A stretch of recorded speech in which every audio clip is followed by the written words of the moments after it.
batas waktu sholat isya, apakah boleh dilakukan jam 1 pagi? Isya itu batasnya malam. Kalau berakhir malam, ya selesai isyanya. Kapan batas malam itu? Jangan dihitung pakai waktu ya. Dihitungnya pakai penggunaan dalam kalimat Al-Quran. Perhatikan sini.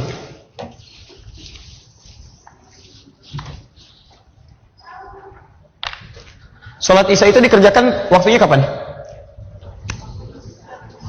Pagi, siang, sore? Malam ya. Malam bahasa Arabnya lail. Ingat ada muqaddimatul lail, awal malam. Muqaddimatul lail, ini awal malam. Ada lail, ini malam. Kalau muqaddimatul lail, ini belum malam. Baru jeda waktu menuju malam. Ini yang disebut dengan maghrib. Maghrib.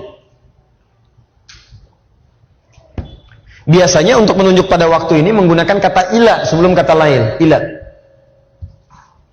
Misal, Anda puasa kan? Mulainya kapan? Subuh, baik. Bukannya kapan?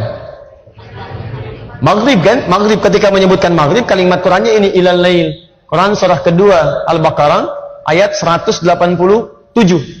Paling kanan di pertengahan. Tsumma atimmus siyama ilal lail. Kemudian sempurnakanlah puasa sampai di awal malam. Maksudnya maghrib. Bukan sampai isya. Awas, karena ada orang dalam satu aliran, dalam sekte Syiah, itu puasanya sampai isya. Betul, sampai isya, terlampau soleh.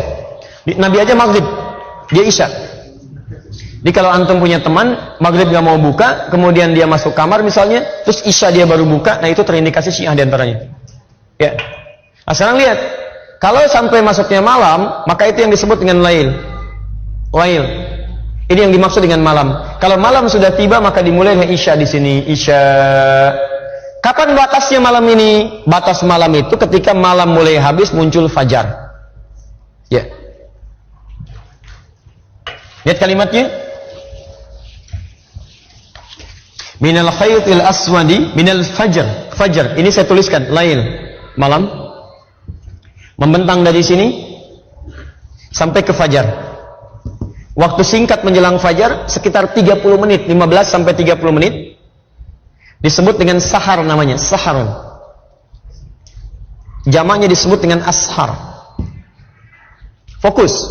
Malam, lail. Terbentang sampai fajar. Jadi kalau fajar muncul, lail habis. Jelas? Jadi kalau Anda tanya bagaimana kesempatan saya sholat isya, maka yang diutamakan satu, tunaikan tepat pada waktunya. Sekarang isya misalnya jam berapa? 7 lewat? Baik, di Bekasi 7 lewat 7 misalnya kan? Baik, 19 bisa di sini lewat 5. Maka ketika muncul adzan, Allahu Akbar menunjuk pada waktu ini, maka dimulai salat isya.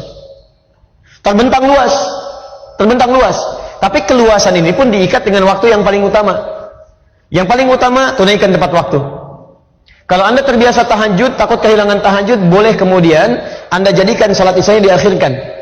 Kalau Anda terbiasa tahajud, ingat, hadis mengakhirkan salat isya itu adalah hadis yang disampaikan kepada Nabi ketika meminta orang ini, khususnya sahabat Umar bin Khattab radhiyallahu taala anhu, supaya tidak ketinggalan tahajud. Beliau akhirkan salat isya itu supaya bisa bangun tahajud. Karena umumnya orang kalau belum mengerjakan yang wajib akan biasa lebih kuat motivasinya bangun dibandingkan dengan yang sunnah. Nggak percaya begini, Bapak Ibu belum sholat isya, silahkan tidur. Malamnya pasti bangun. Karena ada beban yang merasa belum ditunaikan. Tapi kalau Anda misalnya, maaf, sudah sholat isya, kemudian Anda tidur, tidak terbiasa tahajud, itu bangunnya boleh jadi bisa mendekat ke subuh. Jelas ya? Nah jadi, lihat sini, jika Anda kemudian ingin berusaha menunaikan tahajud, dan terbiasa tahajud, maka boleh kemudian mengakhirkan sholat isya, tapi pada batas-batas yang ditoleransi. Tidak terlampau mepet ke subuh. Misal, Anda bangun jam 2, ya, Anda misalnya dari jam 1 atau misalnya jam 3 dan sebagainya. Tapi lebih baik prinsipnya tunaikan dari batas awal waktu sampai ke pertengahan waktu. Pertengahan waktu itu tengah malam.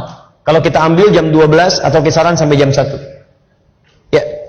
Dan dianggap tidak disukai, bahkan makruh bagi orang-orang yang sengaja mengakhirkan sholat isya sampai ke waktu sahar, sampai ke sini.